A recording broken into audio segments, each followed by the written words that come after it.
However, I do like to talk to a friend if I'm feeling a bit down, but it might even be better not to actually talk about the specific problem or specific person. Sometimes it's just better to sit down and talk about ideas, creative stuff that you and your friends are thinking of, or, you know, stuff that's just going to distract you. And then that keys back to this little go-to routine. Have a go-to routine and do things you know are going to engage you and distract you. So for me, it's getting a shower, washing myself. Imagine all that negative energy that you're holding on to, or maybe negative energy from the previous day or a time. Envision it, focus on the heart chakra, heal it. It will transmute that energy. And when you pull the plug on your bath, or if you see it going, your water going down the shower, vision that energy flowing down the plug hole with it, flowing away with it. Then you might want to get active, get them endorphins flowing a bit. I always like to do something a bit creative, so I'll paint a little bit. I'm not saying I'm a major artist or anything, I just enjoy doing it and it relaxes me so much. So do that, or I like to make jewellery with my healing crystals and stuff. Find something that's going to engage you. For others, this might be just losing yourself in a book for a while. I know when I'm not in a great mindset, that doesn't really work for me. I find it hard to focus on reading things. I need something a bit more like creatively engaging to distract myself. But whatever works for you personally, write down a go-to routine for when you feel like that. And the next time you are feeling low and you're not feeling yourself and you just want to curl up into this little ball, get your routine out and go, no, this isn't optional. I'm going to work my way through this routine, and guaranteed after like a few steps of it, you're going to start to feel better. And it's just having positive coping mechanisms to ways that you deal with stuff. I used to be really bad for coping mechanisms. I used to deal with stuff in very negative ways, and as I said earlier, kind of acting the victim and feeling like, oh, I want to receive love from other people. I want them to feel sorry for me because I'm in this bad place right now. And that's not the way you should go about it, because reassurance and love you get from other people is going to be a lot more temporary than what you create for yourself. If you know ways to look after your body, little steps, the self-care steps that you know are going to put you in a better mood, you're going to feel that love from yourself being directed to yourself. And it's a lot stronger than probably a lot of love that a lot of other people are going to give you. And I don't mean being narcissistic or self-absorbed when I say love yourself. I mean truly love yourself. You are a goddess. You have such powerful energy within you, and express that to yourself. You might express this to others on a daily basis, but I know a lot of people forget about themselves and that inner love, and it's the most essential thing, I think, to your mindset. Because when I'm in a good place, when I love myself, I see value in the things I'm doing. I do deserve the things I want. Let go of any resentment. Like with these coping mechanisms as well, when we're in a bad place, it's kind of easy to think, oh, I don't deserve to feel better right now. Even that might be subconsciously, you might not think you're feeling like that, but let that go. Let that go. Focus on sending yourself love. It could be as easy as just doing a face mask and, you know, sitting with a cup of tea, meditate. I love to meditate, but it's hard. It's hard for some people, especially if you're new to it. So I'd recommend just making a cup of tea, focus on it, focus on the smells, focus on how warm it feels going down you, and just focus on your breath. And then if you get bombarded by thoughts, acknowledge them, yeah, because they are there, but let them go. Don't let them overwhelm you. Let them go once they've come, and then refocus on the breath. You don't have to sit there meditating for ages. As I said, it could just be while you're drinking tea and just noticing all the sensations of that. Another good little mindfulness tip is to focus on something like an object. So it could be, I love to do with my healing crystals, or it could be a plant or something, and just look at it in detail. Look at it for like 5 minutes or something and focus on every little detail of it. Clear your thought. You might want to get a pen and paper and just describe it as fully as you can. Write it down if that's easier to you, if your thoughts are wandering too much. But find positive coping mechanisms like that you can add into this routine, So when you are in this bad place, you can go, okay, what have I wrote down? Go through the steps and hopefully get yourself feeling a lot more vitalized from it and engaged from it, engaged with yourself again.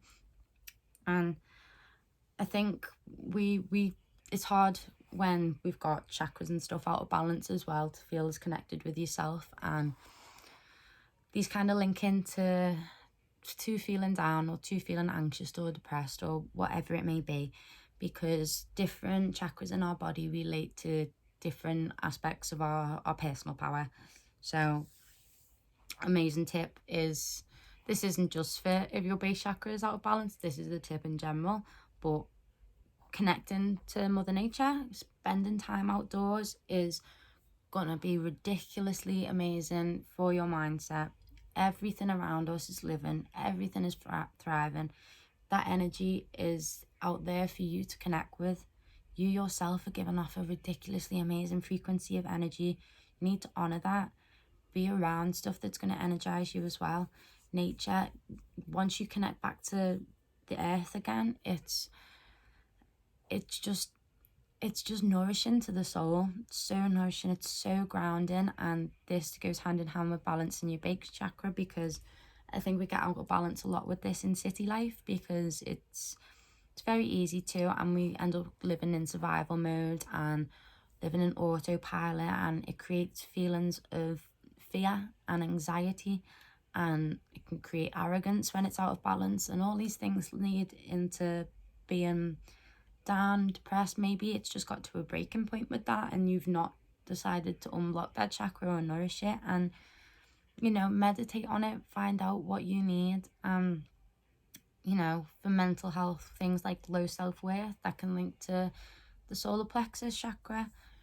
If it's out of balance, it's to do with your willpower and your personal power and your independence. So out of balance, you might feel unconfident, you might feel low self-worth, you might just feel not assured in who you are or who you want to be, but you might not realize where this is coming from. It could be coming from the chakra, and it's a lot of the ego talking. It can be overactive even, and you're lacking sense of direction where you want to go, or you can start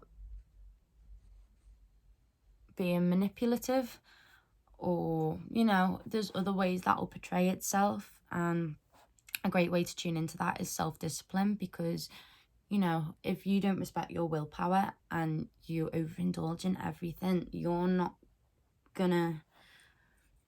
gonna prosper with this chakra. You're not gonna develop how you want to. We all need willpower in our life, and it shows us that we respect ourselves enough to nourish ourselves or have these boundaries and create these boundaries for ourselves and go, no, I'm not going to do that because it's not going to be good for me. It's not going to nourish me. It's not going to make me thrive mentally, anything like that.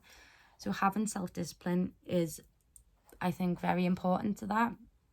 And it's something a lot of people don't take into account, because say we've got enough money, we can just splurge on food, we can splurge on this, that, we can go out drinking, all this stuff, which, yeah, it might be fun at the time, but it's temporary happiness, and it's not going to be long-lived. It's not going to last. And at the end of the day, if that's out of balance, it's still going to be out of balance after all those things.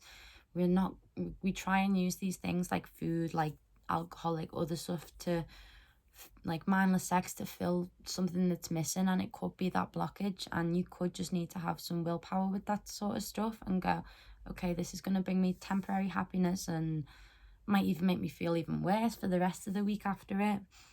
But having that willpower and showing yourself you have enough respect for yourself to create them boundaries will definitely uplift you a lot. And when you get this sort of stuff in balance, you're gonna feel more motivated. You're gonna have that passion to be able to manifest your ideas and your goals. You're gonna know what direction you want to be going in and what you want to do with your energy, because you are so powerful. You can put so much into this world, and you need to be aware of that. You need to honor that, and you need to push yourself forward to do that. And the only person who's going to do that is you, ultimately. respect who you are, respect the goddess or god that you are, and put that energy out into the world, but receive that energy back as well. Receive that love back from yourself. Focus on yourself for a bit. If that means not socializing for a bit, then do that. It's not the end of the world. Doesn't mean you're not going to have a social life again just because you miss a few things going on.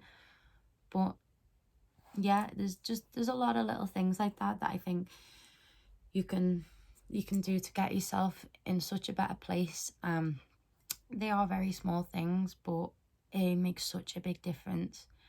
And there's probably a lot of other points that I want to talk about along this subject, but I'll probably make another video in the future because it is already quite long. And yeah, but I'm sending you all love and light, and hope you all have a beautiful day. And if you're going through something right now, it will pass. Everything will pass. You just need to have the power to let stuff go and honor yourself to who you truly are.